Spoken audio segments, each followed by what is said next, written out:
Greetings, everyone. I'm Scott Rodell here at the Great River Tao Center, which is also the home to the Academy of Chinese Swordsmanship.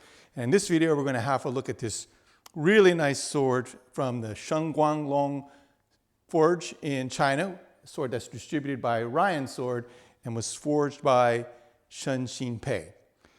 This is a really old forge, one of the ones that has really continued on in China when many, of course, in Longchuan closed during the Cultural Revolution and other times. It was founded in 1885, so I'm really happy to have this sword in my collection. And it was gifted to me by Ryan Sword and Master Shen, so I really appreciate that. And they gave it to me a few years ago. And of course, when I first got it, I immediately took it out and did some test cutting with it. So right away at the beginning of this review, I can say I've already done a bunch of cutting with it, and I really quite like it.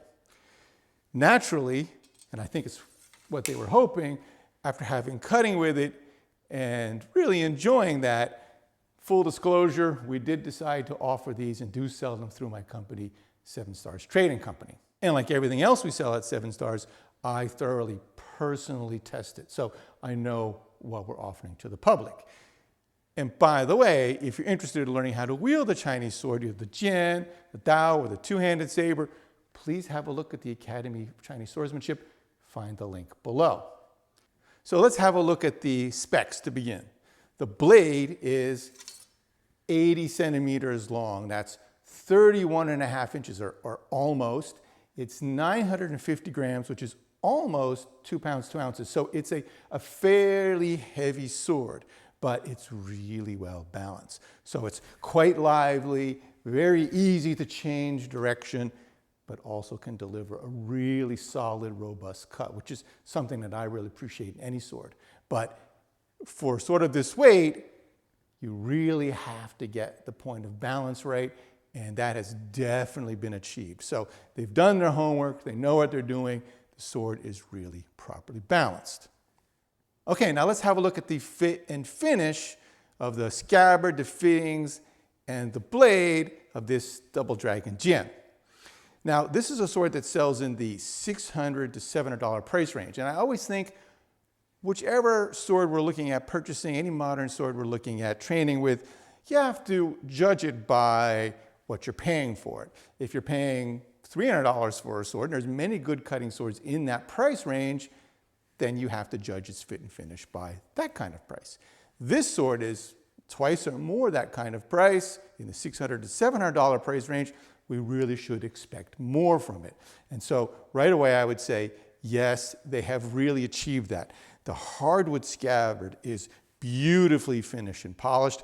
It's so smooth. I think this might be up to like 1,000 grit level. It's really, really quite smooth. So that's beautiful. You might at first even look at it and think, is that lacquer? No, this is hardwood that has been polished. So it's beautifully polished. There's not a flaw anywhere to be seen. So wood finish of the scabbard, right on, really good. The fittings fit together really well. They're really solid. They don't move around at all. Good, solid, well done. Everything's good on the fittings. The blade is beautifully polished. I think this blade's probably up at the 3,000 grit level. I don't honestly know, but just having polished swords and handled a lot of antique and modern swords, there really isn't any question to me that this one has been very nicely, professionally polished. And it really brings out this really beautiful wavy pattern. So this is a pattern welded sword, or sometimes people like to call watered steel. And with this kind of pattern, you can see why it's sometimes called watered steel. And that's, again, something else. If you're going to pay $600, $700 for a sword, why not have a good folded Damascus steel blade? And this one is beautifully finished and very nicely done. I also like here that it has some nice engravings on it. The 7 Stars engravings, it wasn't put on for me. They standardly put that on, so it wasn't for my company. It's really nice. It's a nice little extra touch. And on the other side, it says Longchuan and has the seal of the forge. So a nice little feature, something that's not really necessary to have, but adds a little bit of style to it, and I like that. The one thing that I would like to see have been done a little bit better for a sword in this price range is the fittings. They're nice, they're good. I wouldn't say this is in any way a deal breaker, but they're really not as fine as I would like to see on a sword in this price range. However, now having said that, I have to immediately take it back because I recently received an email with a photo of fittings that they've changed out in this model that are up to the standards of a $600 to $700 price sword. So was something maybe you might reconsider, but now, boom, they've upgraded that very nicely. So I'm really happy to see that. I think it's a really good move on Ryan Sword's part. As we often see with production swords today, modern swords, it has a bolt here at the end.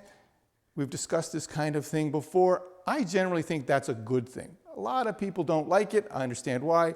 Cosmetically, it's not as nice. I think maybe Ryan Sword and other companies can think about something that's a little bit nicer than just some sort of nut on the end here that bolts it down. But it is really convenient when you have to break the sword down. If for any reason you want to repolish it or need to do some kind of restoration work on a sword, the old-fashioned way of peening over the tang, that requires that you file it off, and that's problematic when it comes to rehilting the sword. So just being able to unscrew the bolt, that's a good thing.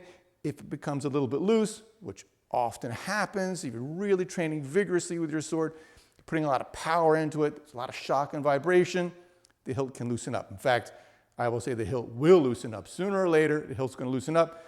So it's nice to be able to just take a wrench and give that a tweak and tighten it back up. So I understand why some people don't like that. For me, I think it's actually a good feature. It's a modern feature, but functionally it makes a lot of sense. So I'm okay with it, even though it doesn't look as nice as a peened tang does.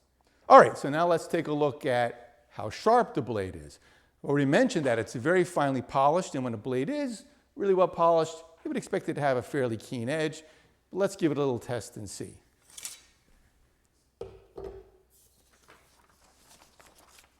So this is a regular old sheet of paper, and I'd say that's really quite sharp. So I'd also point out that that's much sharper than you really need to cut. So that's both a pro and a con. If you are a beginner swordsman, that's nice. It helps when you're coming in. If your edge angle is not just quite right as you're doing your cut, as you deliver that cut, that little extra bite will help it to get in. If you're a competition cutter and you really need to cut something that's a little difficult to cut, a little bit extra sharpness, that could be of some benefit to you. But for the average swordsman, somebody who's been training for some time, that's really unnecessarily sharp. You'll see that you don't need to be that sharp at all. And so one potential negative would be is if you're relatively new, yes, it'll help you in the cut. It'll help to get a good bite as you strike into a target, especially if you're cutting something like bamboo that has a little bit harder surface. On the other hand, if you're relatively new to swords, being so sharp, you might expect to nick yourself in the very beginning, even maybe doing your form. So not a positive, not a negative necessarily, but something to be aware of, that the blade is sharp, it's a sword, it's meant to cut, and it can cut you as well if you're not careful in your handling of it. So now that we've seen the blade is definitely sharp, let's go outside and do some cutting.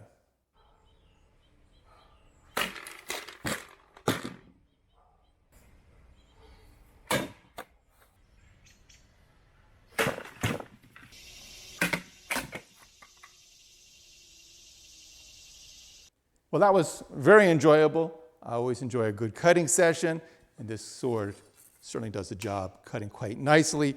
But of course, honestly, I already knew that because I've cut with it plenty of times before. So overall, I would definitely recommend this Ryan Sword Double Dragon Jian, especially if you're looking for one that's a little bit fancier, a little bit nicer presentation, beautiful hardwood scabbard and so on, nicely patterned blade. Looking for something like that, maybe as a presentation gift, then spend a little extra, get the Double Dragon Jian. You'll be really happy with it. Well, of course, I hope you enjoyed this episode of Chinese Swords and Swordsmanship, another sword review. If you did, please do share it, and we always appreciate the thumbs up and a subscription. Until next time, thank you and 再见.